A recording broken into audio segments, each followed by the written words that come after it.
Chapter 23. Be in the world, but not of it. I sat in meditation with the great beings on top of Mount Zion, or Mount Meru, as these Buddhists called it. I wasn't quite like them, since I was the only one without pants, but I was with them, as we were all called to sit. There we observed our minds, and so they discussed the true nature of reality. And when I looked into these sages' eyes, all the men and women held the radiance within all of totality. "Who are you?" asked the sage. "Not sure. What about you?" "They call me a Buddhist, but all of us here know that's not who I am," said the sage. "Then who are you really?" "For I am no one, and I own nothing.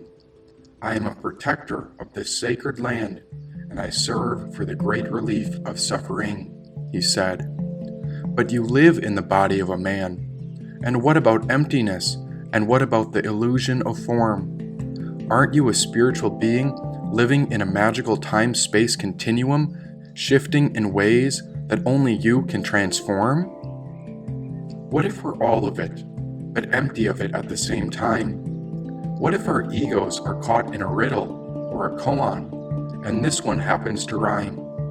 What if I am clear light, connected through all our ancestors?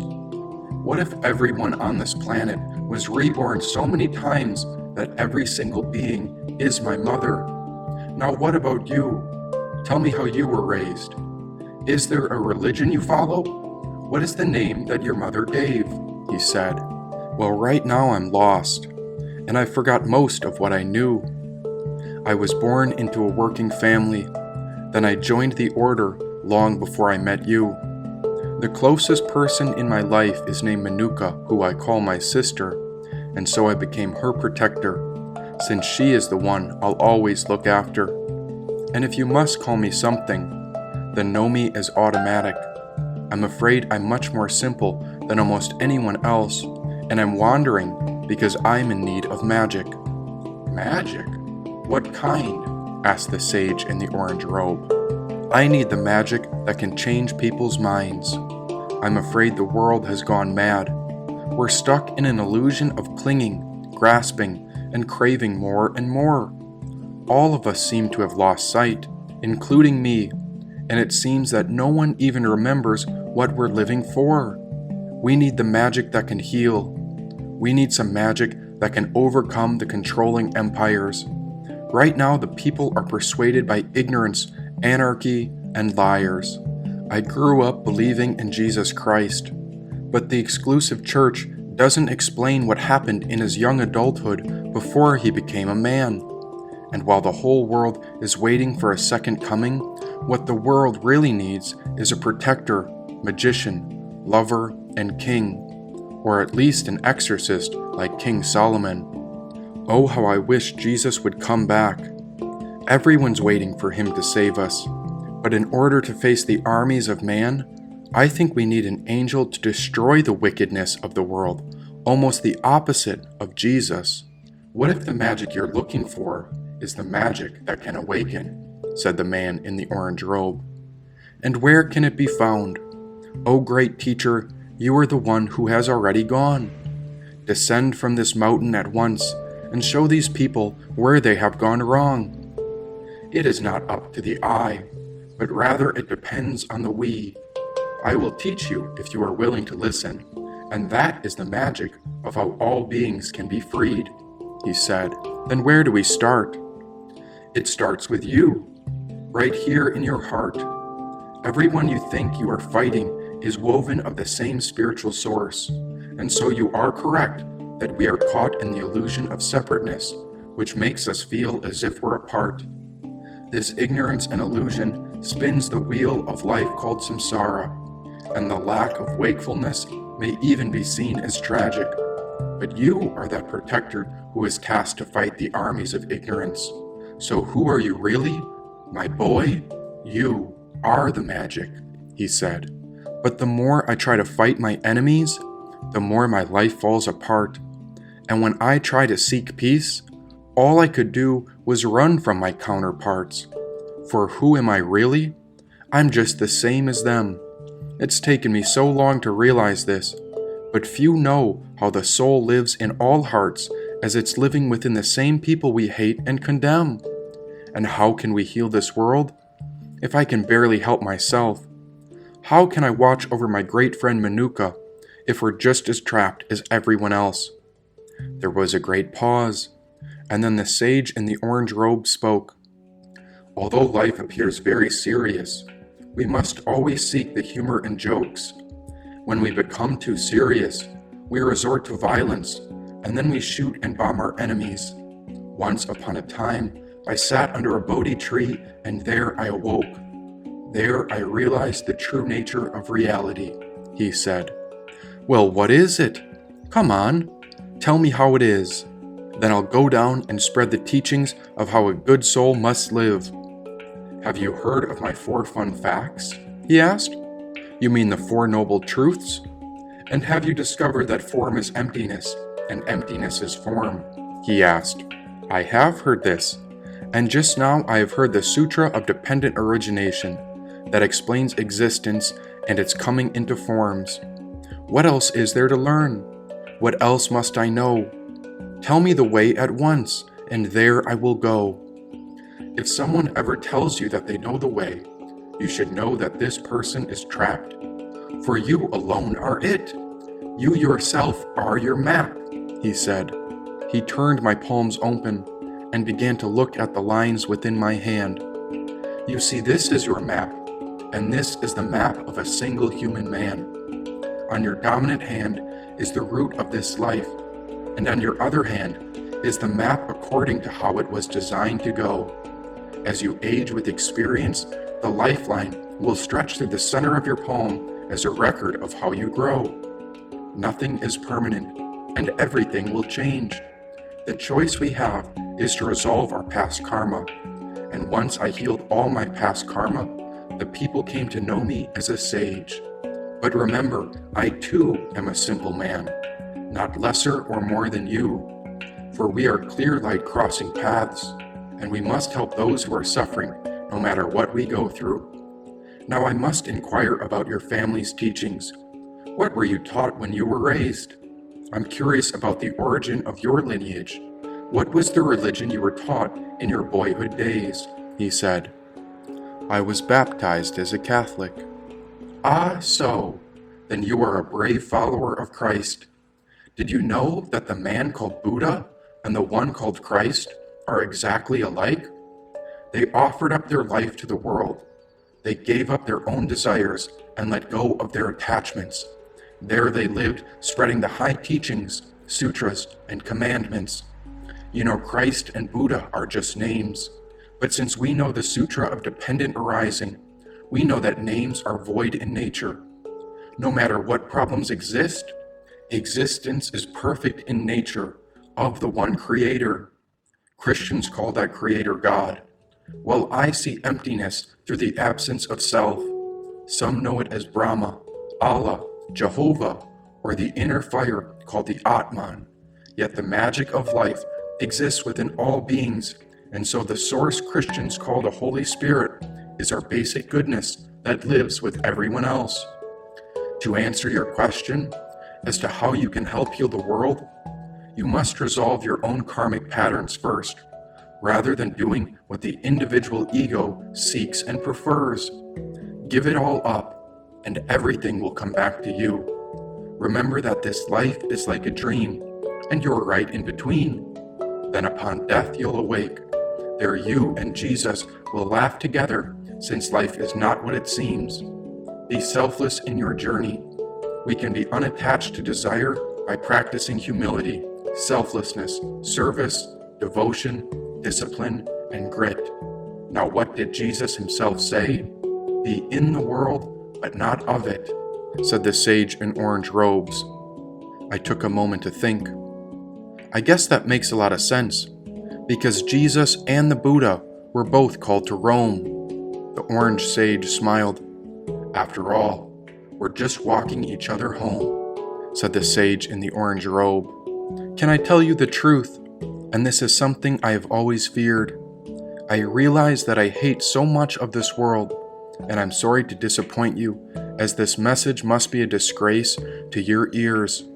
For I can barely stand what we do to this planet.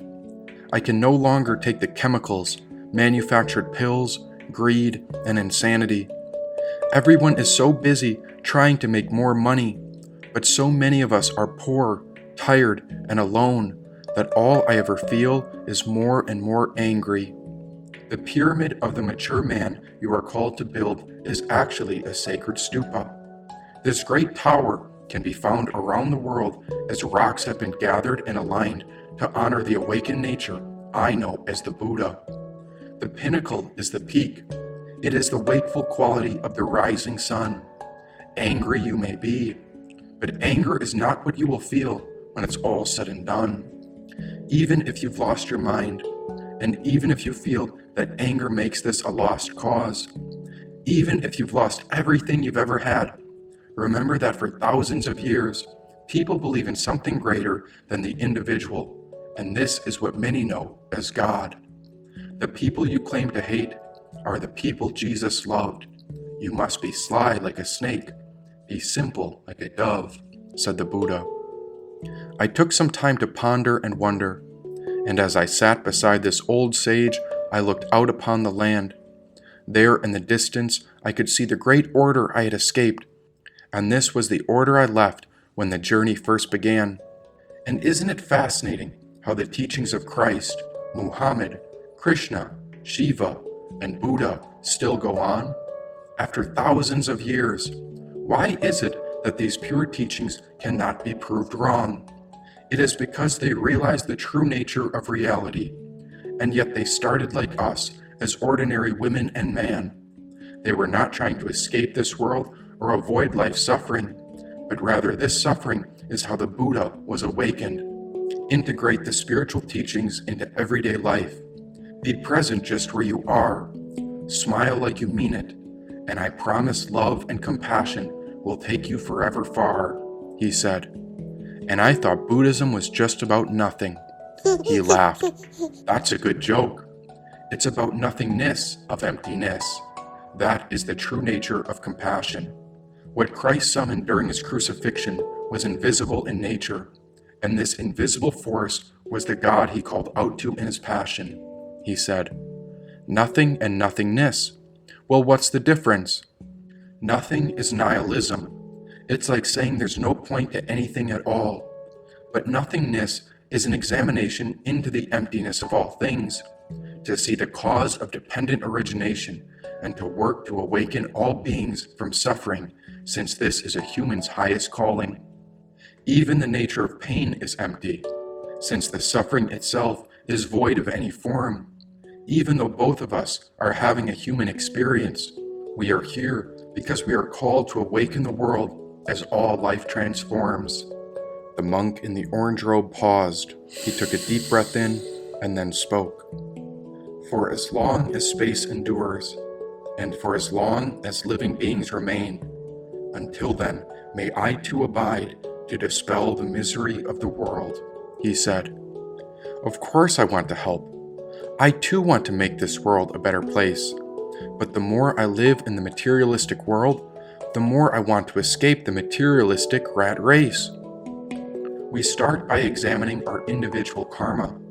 This is our own life based upon the choices of cause and effects. Everything in our past determines our reality, and unless we heal our karma, then the past is bound to reappear and happen next. You see, the past creates the future, but only the present can rewrite both. If we are able to purify our old karma, then we will undergo profound spiritual growth, he said. Then this is my path, but my life has gotten so painful and complex. Whenever I try to rectify, it leads me into a maze, and I never know where to go next. And so the sage in the orange robe rubbed his chin. I know where I first started, and so I look within. I look to where my life has led me.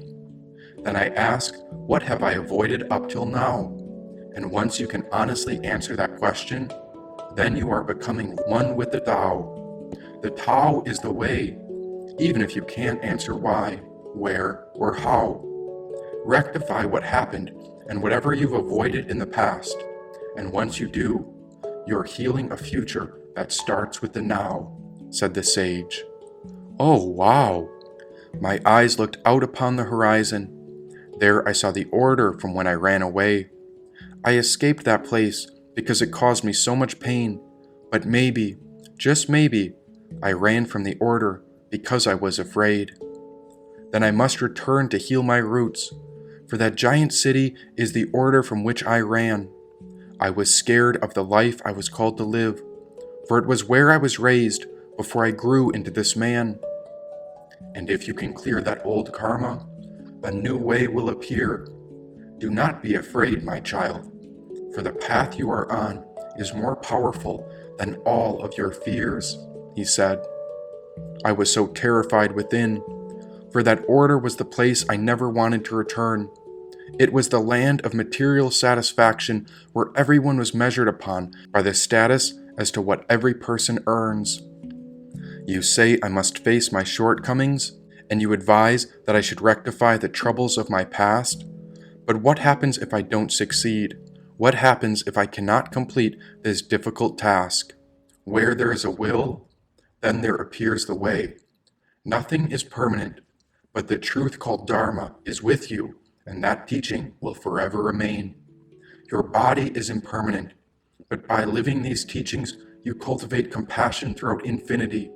Aim to inspire the community, and then all of us will come together to expand human possibility. Be fearless to meet this moment. Be just as you are here and now. When you are determined in why you are healing the past, then you can overcome any question as to how, said the sage in the orange robe. I looked to the bottom of the mountain, and I knew my pants were down below. I'd go retrieve them first, then I'd head toward the great order to rectify the past that I'd run from so long ago.